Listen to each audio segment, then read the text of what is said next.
A 13% tax on condoms. And a few years ago, the phrase mandatory wives would have sounded like a bad joke, the kind of headline you would expect to see on a fake website designed to bait clicks.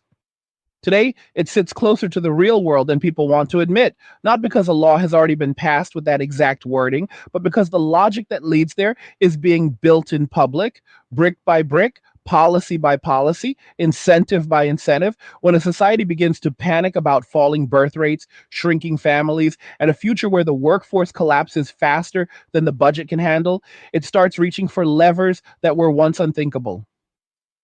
And the uncomfortable truth is that the people who cheer those levers when they aim at others tend to panic when the lever swings back toward them. The core of this video is simple, and it is going to make some people furious because it removes the comforting stories they have been repeating for years. We are watching governments, media, and cultural institutions collide with a hard limit. You cannot shame, tax, and engineer human relationships forever and expect the system to remain stable. The moment the system starts to wobble, the same voices that spent decades telling men they are the problem suddenly begin begging those same men to come back and hold up the roof. Stay to the end because once you see how these pieces connect, you will understand why the next phase is not romance, not reconciliation, not some sweet return to normal. The next phase is pressure, policy, and a colder kind of compliance that turns everyday life into a legal and economic chessboard. Let's start with what should be impossible, but is now being discussed openly. In China, we have seen reporting and commentary about policies aimed at boosting births and rebuilding families, including a 13% tax on condoms and certain contraceptives after decades of exemption, framed as a way to encourage births rather than prevent them.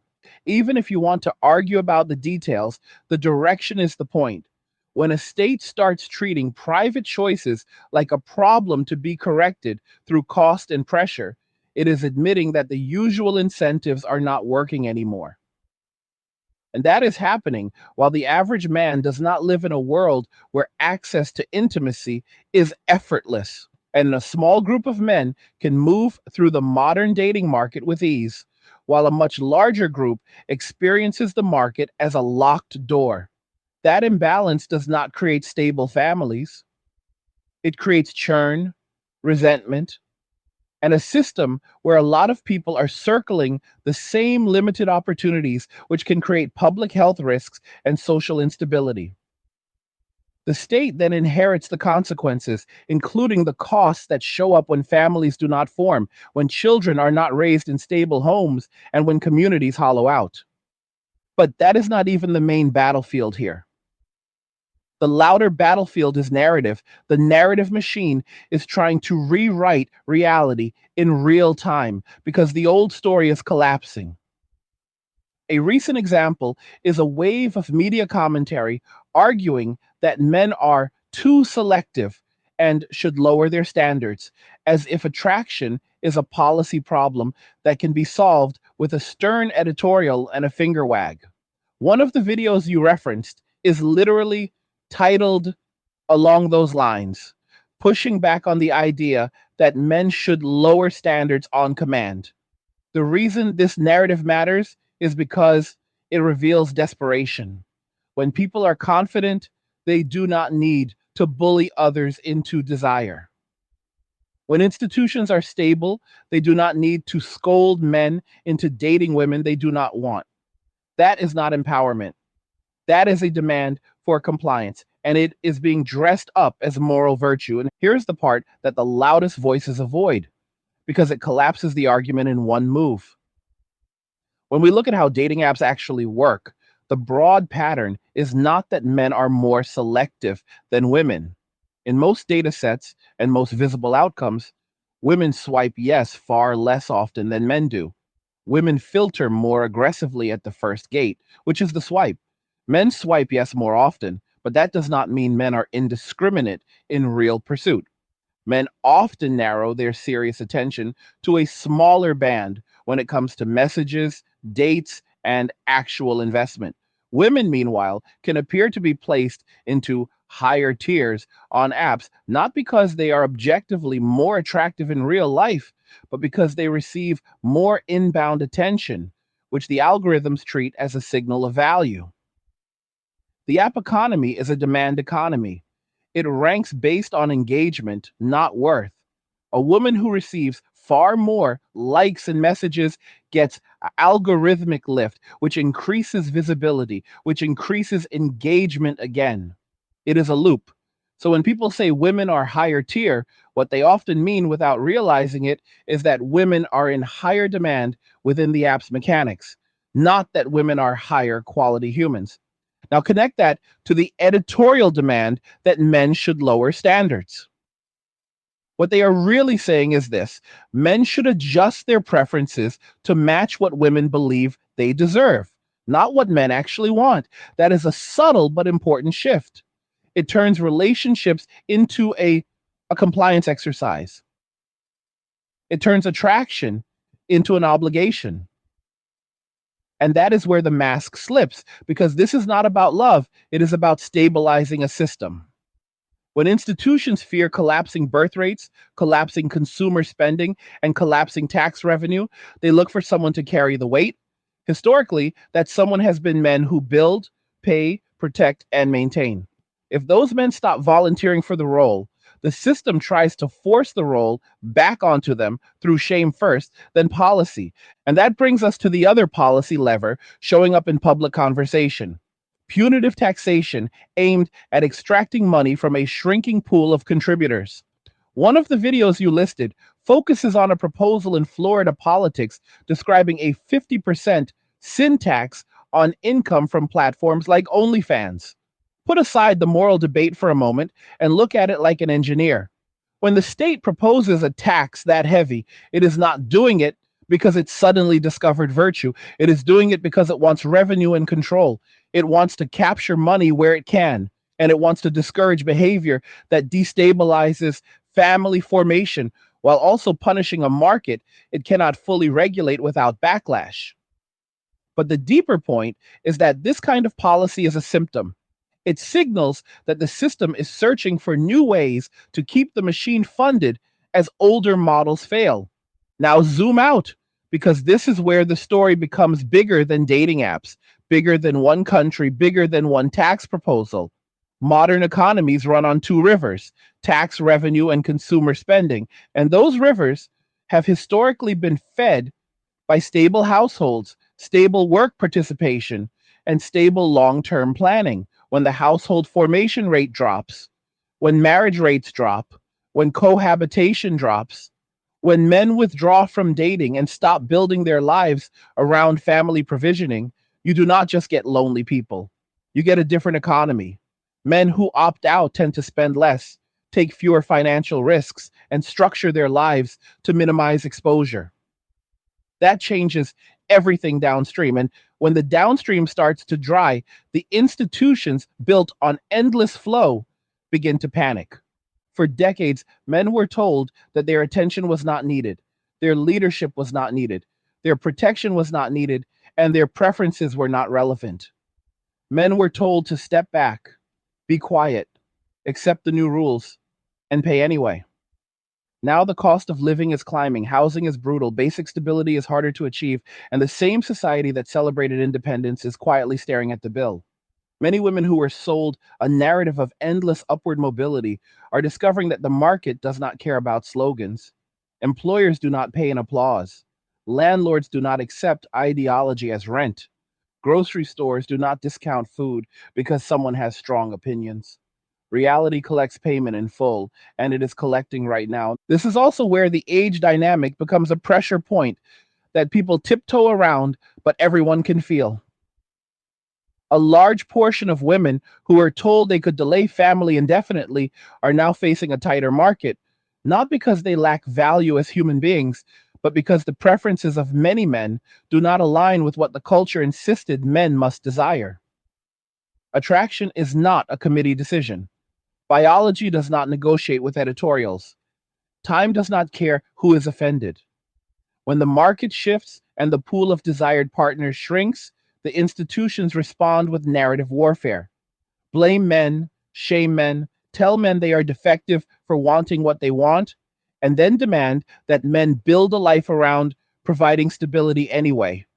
That is not romance, that is resource extraction with nicer words. And this is where the phrase mandatory wives enters the chat like a ghost at the dinner table. Not because a government is about to announce a handcuff wedding policy tomorrow, but because the pattern is clear. First comes propaganda that frames male standards as immoral. Then comes policy pressure that makes opting out costly. Then comes economic punishment that targets behaviors associated with male independence. Then comes the attempt to engineer outcomes, whether through incentives, taxes, restrictions, or social penalties. The goal is always the same: push people back into roles that keep the system stable. But here is what the planners never fully understand until it is too late. You can force compliance, you cannot force genuine investment. You can pressure men to participate. You cannot pressure men to care. If a man is pushed into a role he does not choose, he does not become a romantic hero. He becomes a reluctant participant. He becomes a person who treats the arrangement like a contract, not a bond. And when enough men make that mental switch, the entire social atmosphere changes. It stops being about building a shared life and becomes about managing risk, documenting interactions, and protecting oneself from the consequences of a system that has become adversarial. This is the cold future that people do not want to picture because it is not dramatic in the way movies are dramatic. It is bureaucratic. It is quiet. It is the slow replacement of trust with procedure. You can already see an early version of this in countries where gender conflict has escalated into institutional rules, social norms, and workplace avoidance.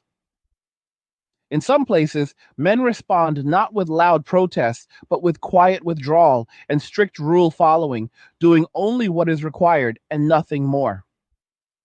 When people call that men becoming cold, they are describing a predictable outcome. Trust is not endless. If a person believes that any social interaction can be weaponized, they reduce interaction. If they believe the system is stacked, they minimize exposure. If they believe they are being managed rather than valued, they stop offering the parts of themselves that cannot be forced. You end up with a society where cooperation exists, but warmth does not. The machine keeps running, but the human spirit leaves the building. And I want you to hold three images in your mind at the same time. The first image is a government panicking over births and nudging private behavior with taxes and policy pressure, like the contraceptive tax discussion tied to boosting births. The second image is a media narrative demanding that men change what they want, insisting men are too selective, even while the app economy shows a different pattern of filtering and demand dynamics. The third image is the state reaching for new revenue sources and punishments as the old household model collapses, like the proposed 50% tax on certain online income streams. Those are not separate stories. They are the same story told in different accents. Because the real issue is not whether people should be nicer on dates, or whether apps are fair, or whether a tax proposal passes. The real issue is that the social contract has been damaged, and the institutions that benefited from the old contract are now trying to repair it with pressure instead of trust. That repair will not hold. Men are not returning to the old role in the old way. A growing number of men have already decided that peace is worth more than participation, that solitude is cheaper than chaos, that a smaller life is better than a life lived under constant suspicion. And when men make that decision, they do not announce it with fireworks. They simply stop showing up. What makes this moment so unstable is that the institutions trying to steer it still believe that desire can be negotiated the same way budgets are negotiated. They believe that if they apply enough pressure, adjust enough incentives, and shame loudly enough, human behavior will bend back into the shape that once kept the system running smoothly. That belief worked when people still trusted the system. It fails when trust is gone. And trust, once lost, does not come back because an article says it should or because a policy nudges people in the right direction. Trust only exists when people believe the system is fair, predictable, and reciprocal. Right now, a growing number of men believe it is none of those things. To understand why this matters, you have to stop thinking about relationships as purely emotional stories and start thinking about them as long term commitments made inside a legal and economic framework. Men are not just choosing whether they like someone, they are choosing whether to expose themselves to risk. And the more that risk grows, the more rational withdrawal becomes. This is not bitterness, it is calculation. When rules change mid game, players stop playing. They do not owe the game their participation, they owe themselves survival. For decades, the cultural message was clear and consistent. Men were told that their traditional roles were either unnecessary or harmful. Protection was reframed as control. Provision was reframed as leverage. Leadership was reframed as dominance. Men were told to step aside, to make room, to dismantle themselves in the name of progress. Many did. They stepped back at work. They stepped back socially. They stepped back emotionally.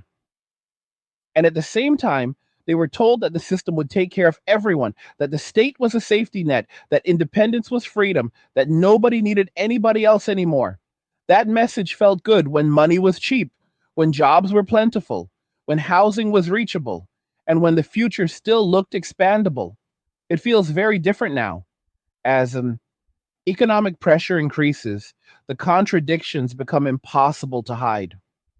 You cannot tell men that they are disposable and then demand that they become indispensable again on command.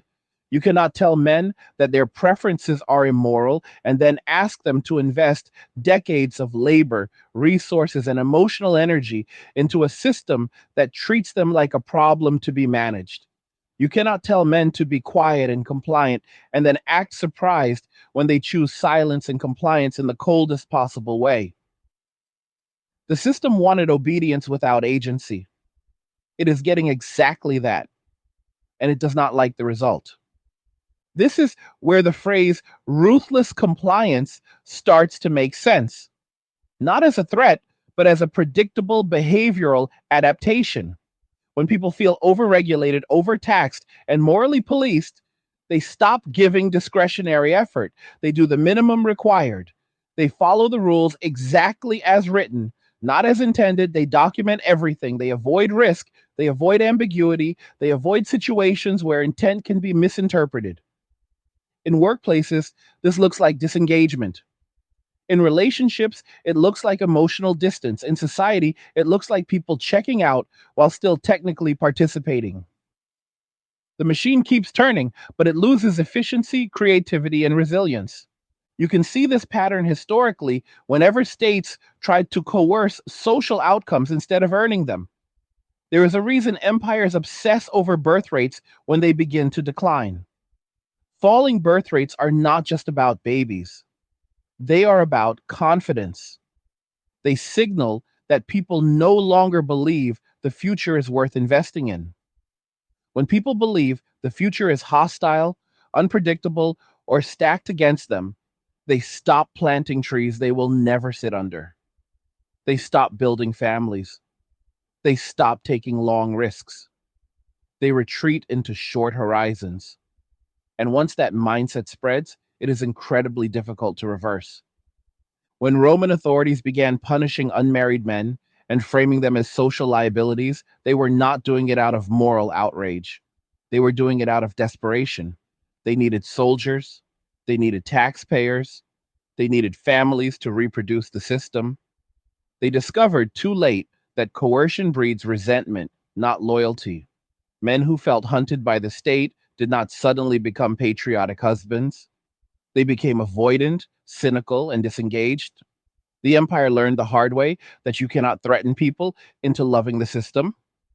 Fast forward to today, and the same structural panic is visible under modern language. As governments talk about incentives, nudges, and behavioral economics.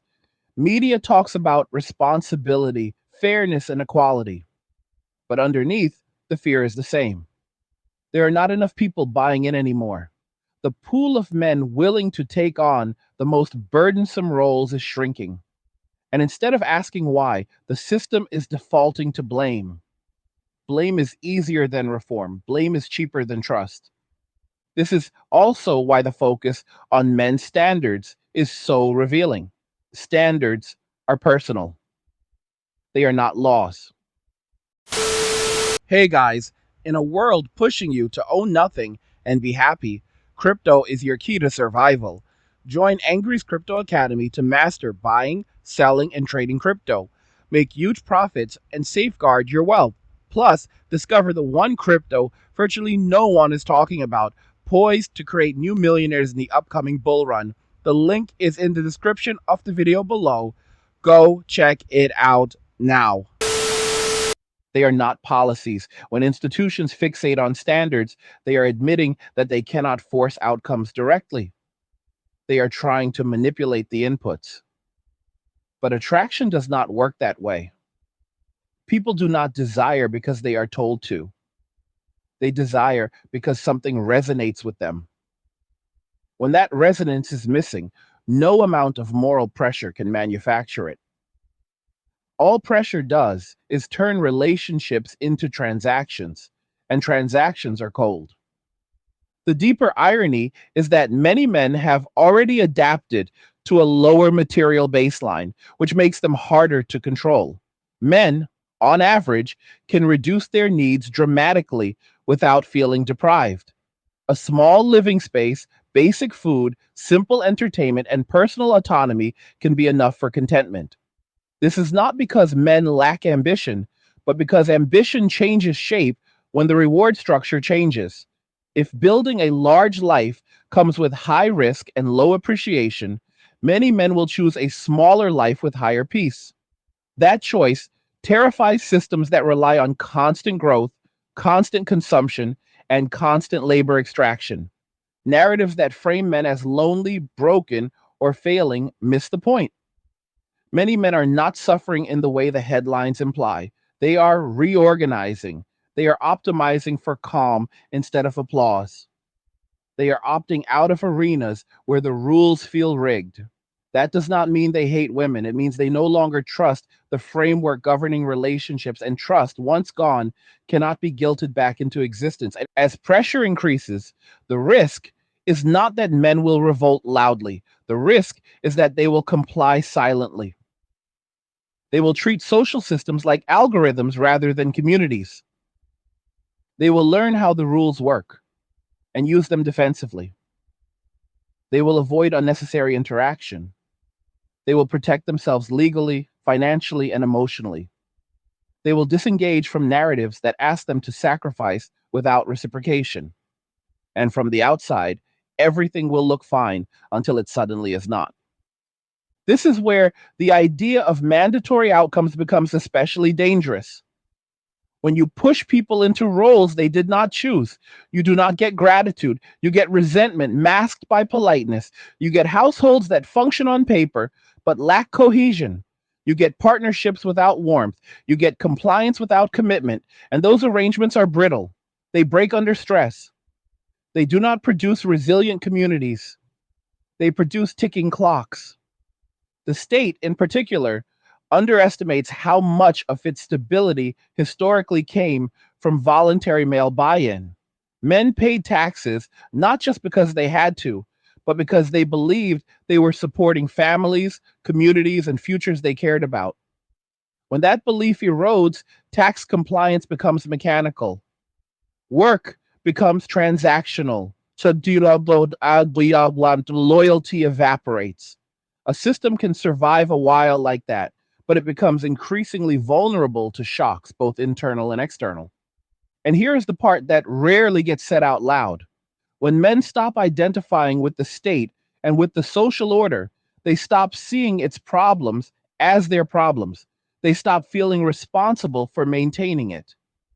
They stop stepping up in moments of crisis. They do not rush to fix what they no longer believe in. That leaves a vacuum. And vacuums are always filled by something, whether that is bureaucracy, force, or outside actors. And treating people as resources instead of participants is ultimately self defeating. You can extract from resources until they are depleted. Participants, on the other hand, sustain systems because they feel invested. The current trajectory is burning through participation and replacing it with extraction. That works until it does not. And when it fails quickly. The uncomfortable reality is that no amount of editorial scolding will reverse this.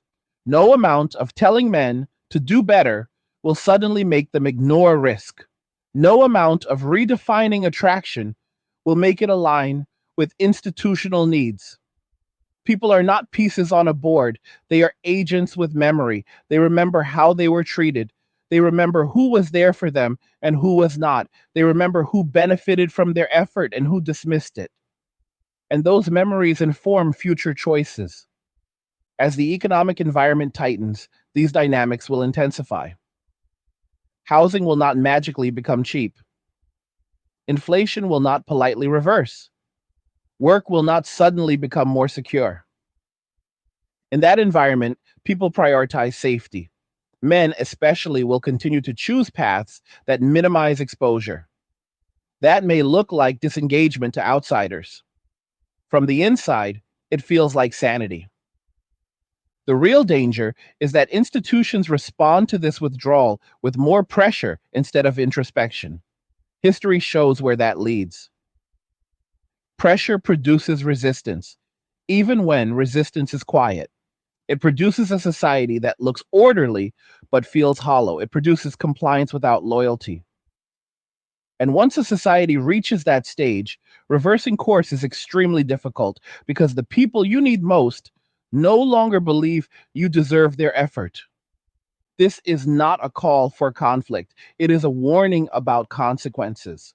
Systems that depend on voluntary participation must maintain legitimacy. Legitimacy comes from fairness, reciprocity, and respect.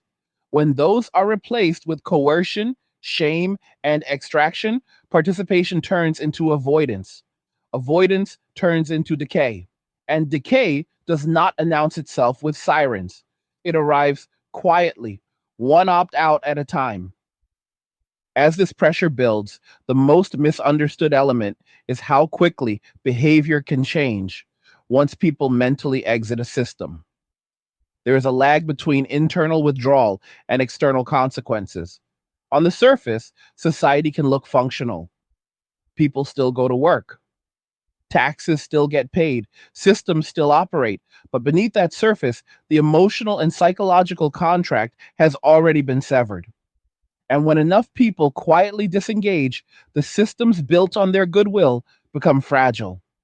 They rely on momentum rather than commitment. Momentum always runs out.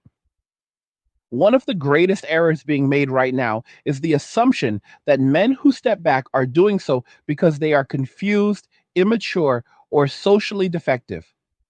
That assumption allows institutions to avoid accountability. It reframes a rational response as a personal failure. But when millions of individuals independently arrive at the same conclusion, it is no longer an individual problem. It is a systemic signal. Men are responding to incentives, risks, and outcomes exactly the way any rational actor would.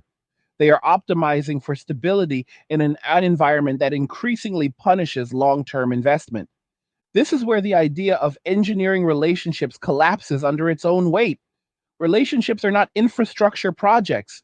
You cannot draft them, zone them, and regulate them into existence. They require mutual desire, mutual trust, and mutual benefit. When one side feels constantly scrutinized, penalized, or treated as a resource to be extracted, desire erodes, trust evaporates, benefit becomes one sided. At that point, what remains is obligation.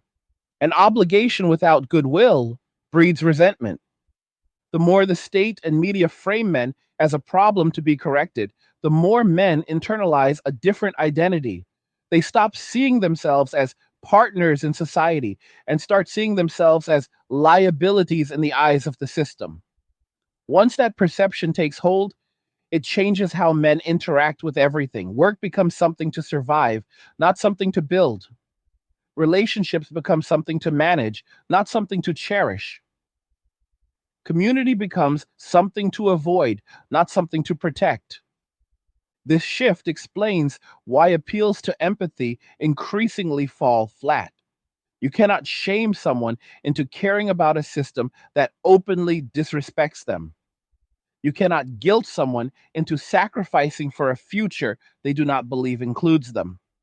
Emotional appeals fail when people believe the rules are rigged. In that environment, logic replaces sentiment, calculation replaces hope, risk assessment replaces romance. This is also why attempts to frame male withdrawal as cruelty miss the mark. Coldness is not the cause, it is the result. When men are told repeatedly that their emotions are dangerous, that their desires are suspect, and that their contributions are replaceable, they adapt by minimizing emotional exposure. They become careful, they become quiet, they become distant. This is not malice, it is armor. What is rarely acknowledged is how destabilizing this is for women who were told a very different story. Many were encouraged to believe that men would always be there, that the state would fill any gaps, and that independence came without trade offs. Now, as economic reality tightens, the absence of male investment becomes impossible to ignore. The same society that encouraged separation is now alarmed by its consequences, and instead of admitting that the messaging was flawed, it looks for scapegoats. This is where panic enters the picture. Panic produces bad policy. It produces rushed incentives, punitive measures, and moralizing narratives. It produces articles demanding behavior change instead of structural reform. It produces proposals that attempt to tax, regulate, or shame people back into compliance. Panic does not rebuild trust, it accelerates breakdown.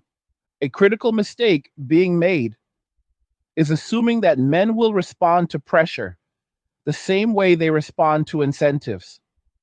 Pressure can force short term behavior, but it destroys long term loyalty. Incentives, when aligned properly, invite participation. The current environment offers neither. It offers risk without reward, obligation without appreciation, and sacrifice without security. Under those conditions, opting out is not rebellion, it is self preservation. As more men choose smaller, quieter lives, the economic ripple effects multiply. Lower consumption reduces demand. Reduced demand slows growth. Slower growth strains public budgets. Strained budgets prompt higher taxes and tighter controls. Higher taxes and controls push more people to disengage. This feedback loop is already visible. And instead of addressing the root cause, institutions keep tightening the screws, convinced that compliance is just one more rule away. The irony is that the more rules you add, the more people learn how to game them. When systems become complex and adversarial, they invite optimization rather than cooperation.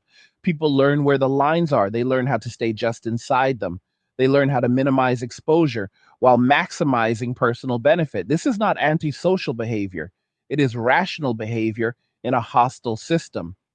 This is where the metaphor of treating society like an algorithm becomes useful. When people feel respected, they behave relationally.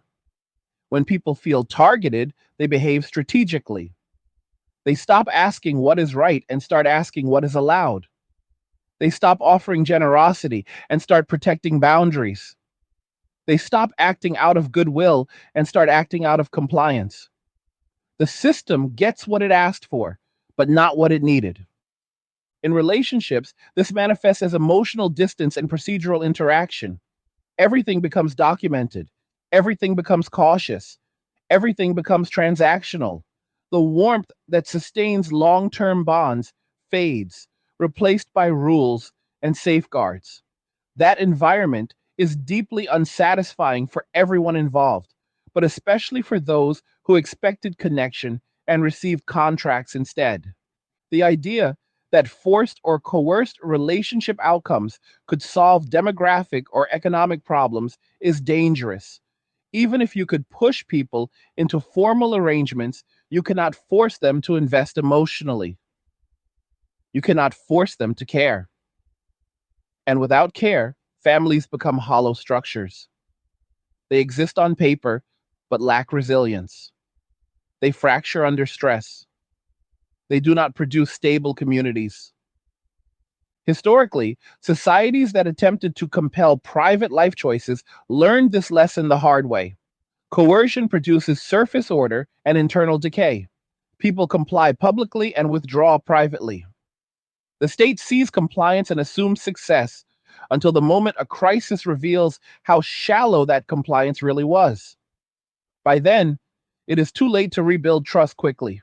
What makes the current moment especially volatile is the speed at which information spreads. Men do not experience these realizations in isolation. They share stories, data, and outcomes. They compare notes.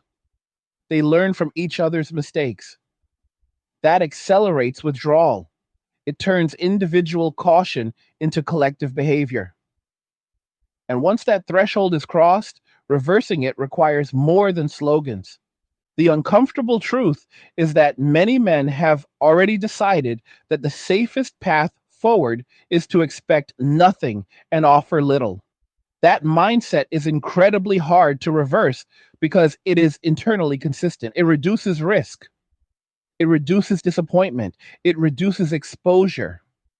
It may not maximize happiness in a romantic sense, but it maximizes control and predictability. In an uncertain world, that trade off makes sense. This is also why claims that men are simply bitter or resentful fail to explain the trend. Resentment is loud. What we are seeing is quiet. It is men choosing silence over argument, withdrawal over confrontation, simplicity over ambition. That is not a tantrum. It is a strategic retreat. As this retreat continues, institutions face a choice. They can either rebuild legitimacy by addressing the underlying issues of fairness, risk, and reciprocity, or they can double down on coercion. Doubling down feels powerful in the short term. It signals action. It reassures those who want someone to blame. But it deepens the fracture. It convinces more people that the system is not worth investing in. The tragedy is that rebuilding trust is possible, but it requires humility. It requires admitting that some narratives were wrong. It requires acknowledging that people cannot be shamed into desire or coerced into commitment. It requires creating an environment where participation feels safe, valued, and reciprocal. That kind of reform is slow and politically risky. Coercion is faster and louder. Which path institutions choose will determine whether the future is one of renewal or managed decline. As we move forward, the question is not whether men will comply. Many will. The question is how they will comply.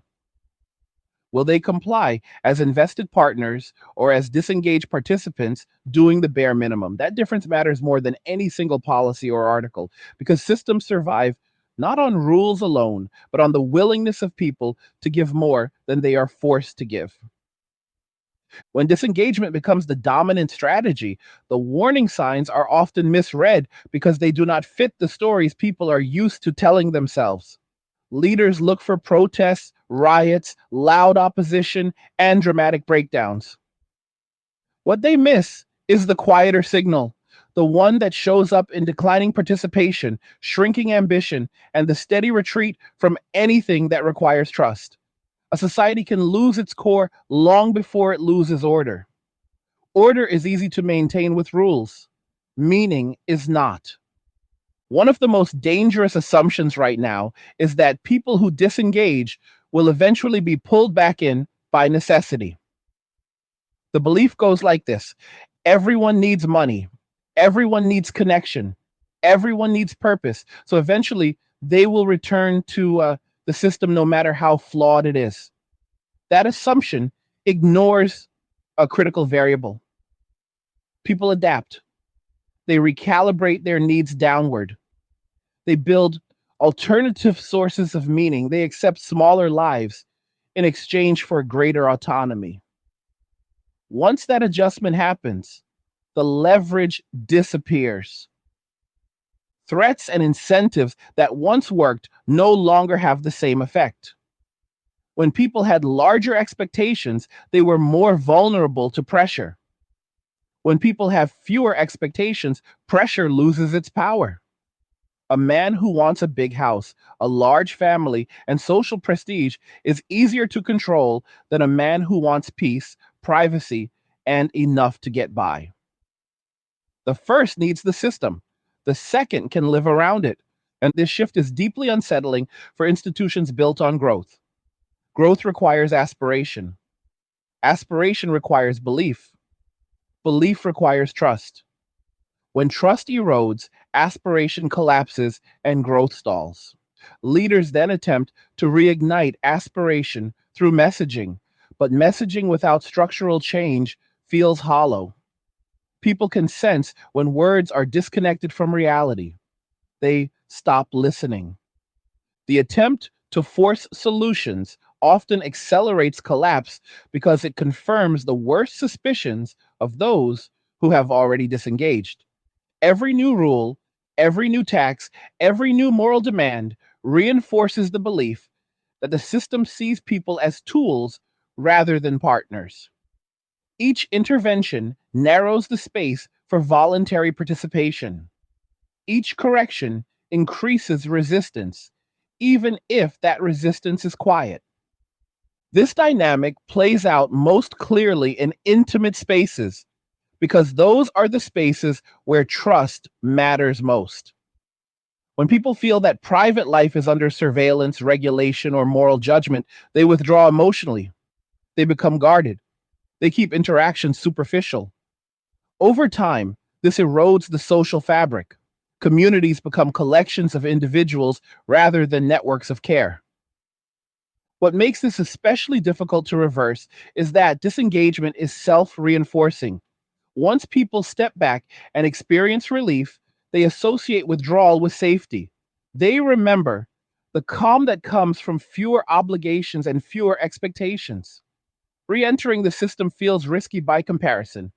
Even if conditions improve slightly, the memory of instability lingers. People do not rush back into environments that burned them once. Telling people to return to how things used to be ignores why they left in the first place. It assumes that the past can be recreated without addressing the causes of departure. It asks people to forget lessons they learned through experience. Most will not. Another misinterpretation is the belief that disengaged men are easily replaceable. That technology, migration, or policy tweaks can fill the gaps left by withdrawal. While some roles can be automated or outsourced, many forms of social stability cannot. Trust, informal cooperation, and community leadership are not commodities. They emerge organically when people feel invested. When that investment is gone, replacing it with systems only masks the loss temporarily. As disengagement spreads, institutions often respond by centralizing power. They tighten controls to compensate for declining voluntary compliance. Centralization feels efficient, but it creates brittleness. Highly centralized systems lack redundancy. They depend on smooth operation and predictable inputs. When disruptions occur, they cascade quickly. See, but decentralized trust networks, by contrast, absorb shocks because people step in voluntarily. Without those networks, crises hit harder. This brittleness is already visible in subtle ways. Shortages appear where none existed before. Services degrade. Response times lengthen. Accountability becomes diffuse. People feel the decline even if they cannot articulate it. They sense that something is missing. That missing element is not policy, it is commitment. The tragedy is that commitment cannot be legislated, it cannot be taxed into existence, it cannot be shamed into compliance. It has to be earned. And earning it requires acknowledging mistakes, redistributing risk fairly, and restoring reciprocity. That is difficult work. It requires leaders to admit that some narratives caused harm. It requires institutions to relinquish some control in order to regain legitimacy. Many are unwilling to do that. As a result, the path of least resistance is to escalate pressure, to redefine non participation as selfishness, to frame withdrawal as a moral failing, to threaten consequences. Each escalation pushes more people out. Each push narrows the base further. Eventually, the system becomes dependent on a shrinking group of participants, increasing the burden on those who remain. That accelerates their own disengagement. This is how decline feeds on itself, not through dramatic collapse, but through attrition. One person opts out, then another, then another. Each decision seems insignificant in isolation. Together, they change the trajectory of a society. At this stage, the most common mistake is assuming that people will return when conditions become dire enough. That desperation will force cooperation. In reality, desperation often deepens withdrawal. When systems feel unstable, people cling harder to what little autonomy they have left. They hoard resources, they minimize exposure, they trust less, not more. The final irony is that the very behaviors institutions fear are often the rational response to institutional overreach. When people are treated as adversaries, they behave defensively. When they are treated as liabilities, they reduce their footprint. When they are treated as problems, they stop offering solutions. None of this is inevitable, but the window for correction narrows as disengagement becomes normalized. Rebuilding trust requires consistent signals over time. It requires showing, not telling, that participation is valued and protected. It requires reducing risk rather than redistributing it downward. It requires humility. Without that shift, the future becomes one of managed decline. Systems continue to operate, but at lower capacity. Innovation slows. Social cohesion weakens. External pressures become harder to absorb.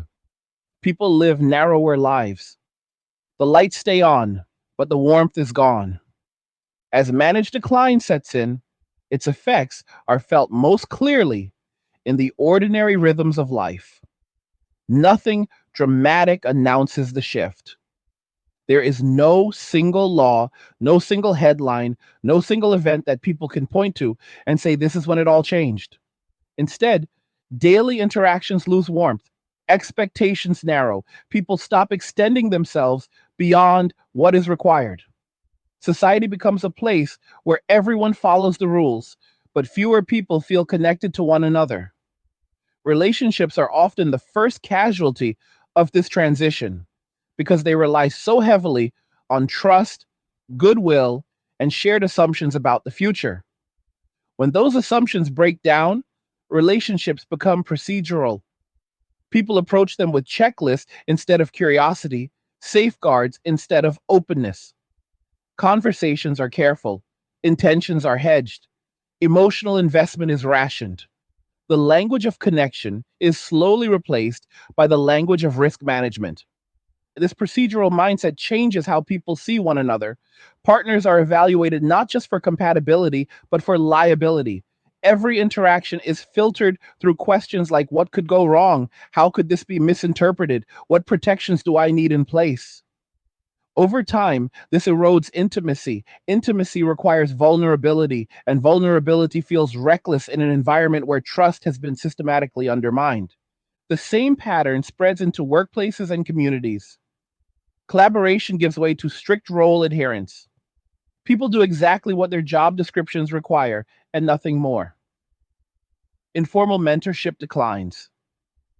Spontaneous problem solving fades. The extra effort that once made systems resilient disappears. From the outside, productivity metrics may still look acceptable, but the hidden buffer of goodwill that absorbs shocks is gone. This is where leaders often miscalculate. They look at compliance metrics and assume stability. People are still showing up, forms are still being filled, processes are still followed, but compliance is not commitment. A system built on compliance alone is fragile. It cannot adapt quickly, it cannot innovate freely, it cannot respond creatively to unexpected challenges. As relationships and institutions become more procedural, people begin to compartmentalize their lives. They separate their inner world from the public one. Authenticity becomes something reserved for a small circle if it exists at all. Public life becomes performative. People say what is required, not what they believe. They avoid topics that could create friction. This creates a surface calm that masks deeper dissatisfaction. This surface calm can persist for a surprisingly long time, which is why managed decline is so difficult to confront. There is no obvious crisis forcing change. Instead, there is a slow erosion of meaning. People feel less fulfilled, but cannot easily articulate why. They sense that something important is missing, but all the official indicators say things are fine. This disconnect breeds cynicism. Cynicism is not anger, it is resignation. It is the belief that nothing will change, so effort is wasted. Once cynicism takes hold, appeals to collective good lose their power. People stop believing that their participation matters. They stop trusting that sacrifices will be shared fairly. They focus on protecting themselves and those closest to them. This inward turn reshapes social norms. Generosity becomes conditional.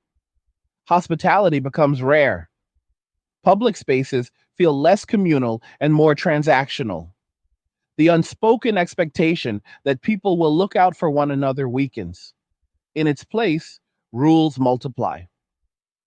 Where trust once guided behavior, regulations step in.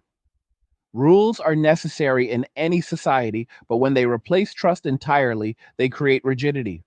Rigidity makes systems brittle. They function well under expected conditions, but fail under stress. When something unexpected happens, people look to the rules instead of each other. If the rules do not cover the situation, paralysis sets in. No one wants to take responsibility. No one wants to risk blame. Problems linger unresolved. This brittleness is especially dangerous during periods of rapid change. Economic shifts, technological disruption, and demographic transitions require flexibility. They require people willing to adapt, experiment, and collaborate. A society dominated by procedural thinking struggles to do this. Fear of missteps outweighs the desire to improve. Stagnation follows. Attempts to force outcomes in this environment often backfire because they intensify fear rather than alleviate it. When people feel pressured, they retreat further into caution. They comply outwardly while withdrawing inwardly. Each new mandate reinforces the perception that autonomy is shrinking. Each new demand feels like confirmation that the system does not trust its own citizens. This dynamic is particularly corrosive in intimate relationships. When external pressures intrude into private life, they distort motivations. People begin to question whether affection is genuine or strategic. They wonder whether commitment is chosen or compelled. This uncertainty poisons connection. Love thrives on freedom. When freedom is compromised, love withers. The result is a paradox. Policies intended to promote stability undermine the very conditions that make stability possible. By prioritizing control over trust, systems weaken the bonds that hold them together. By treating people as variables to be managed, they strip away the human elements that generate resilience. Over time, people adapt to this environment by lowering expectations. They stop hoping for deep connection. They settle for coexistence. This adaptation reduces immediate pain but increases long term dissatisfaction. A society where people expect little from one another is easier to govern but harder to sustain. It lacks the energy that drives renewal. The greatest danger of managed decline is that it normalizes mediocrity. People adjust to lower standards of connection, creativity, and purpose. They stop imagining alternatives. They accept the status quo because change feels too risky. This acceptance allows decline to continue unchecked. Breaking out of this pattern requires more than policy adjustments. It requires a shift in how institutions relate to individuals. It requires rebuilding trust by reducing risk, increasing fairness, and demonstrating genuine respect for autonomy. It requires acknowledging that people are not interchangeable parts. They are agents with memory, emotion, and judgment. Without that shift, efforts to reverse demographic or economic trends will continue to fail. You cannot coerce vitality. You cannot mandate meaning. You cannot regulate your way to genuine connection. Those things emerge when people feel safe enough to invest themselves fully. As we move deeper into this period of managed decline, the question becomes whether leaders will recognize the warning signs in time. Will they see that compliance is not the same as commitment? Will they understand that pressure breeds withdrawal, not loyalty?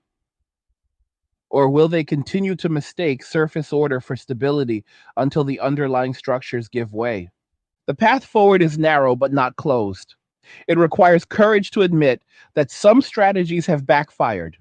It requires patience to rebuild trust slowly.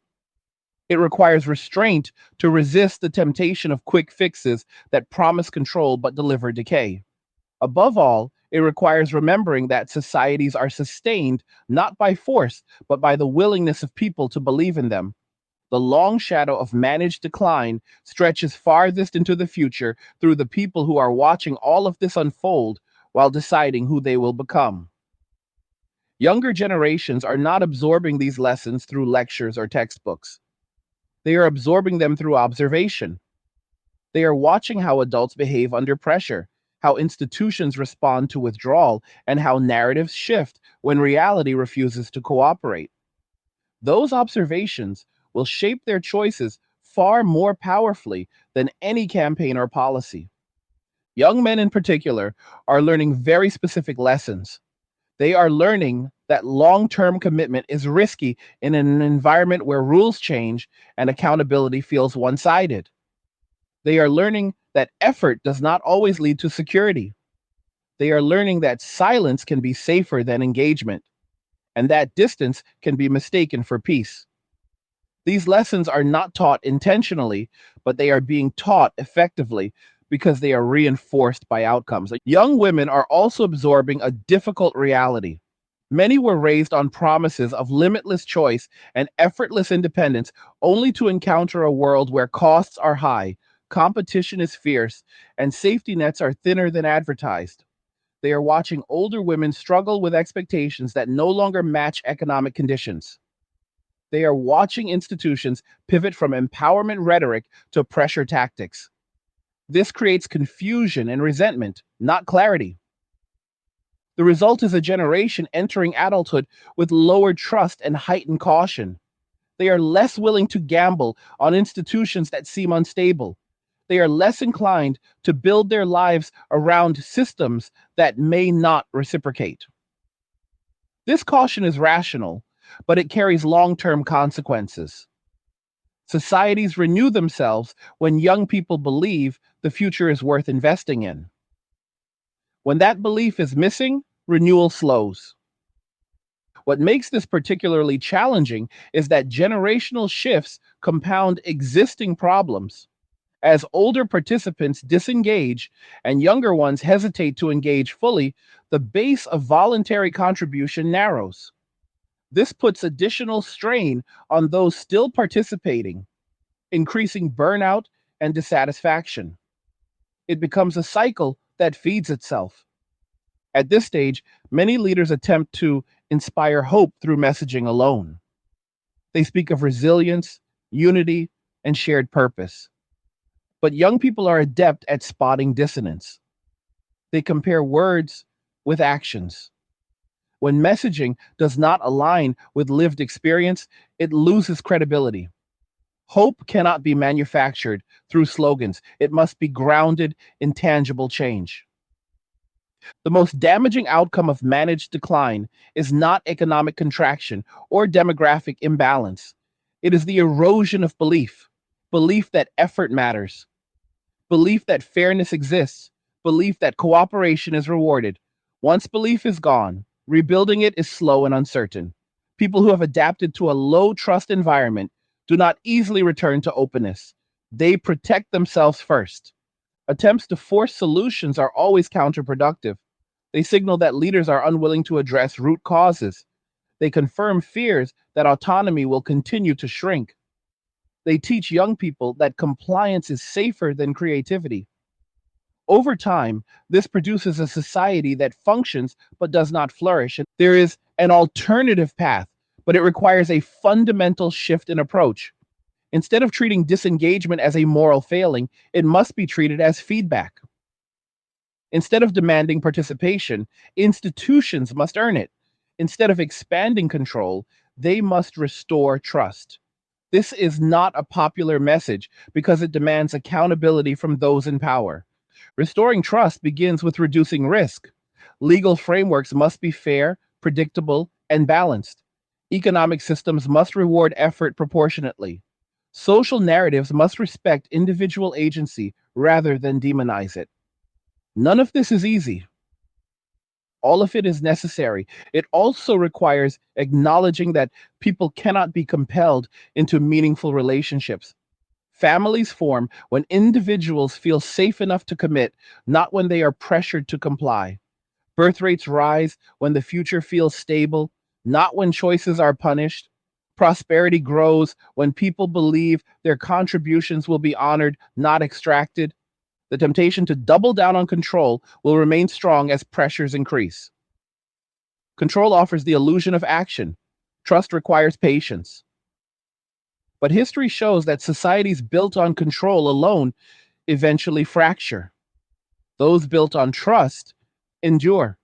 We are at a crossroads where the choices made now will echo for decades. One path leads to deeper managed decline, where systems persist but vitality fades. The other leads to renewal through reform, humility, and respect for autonomy.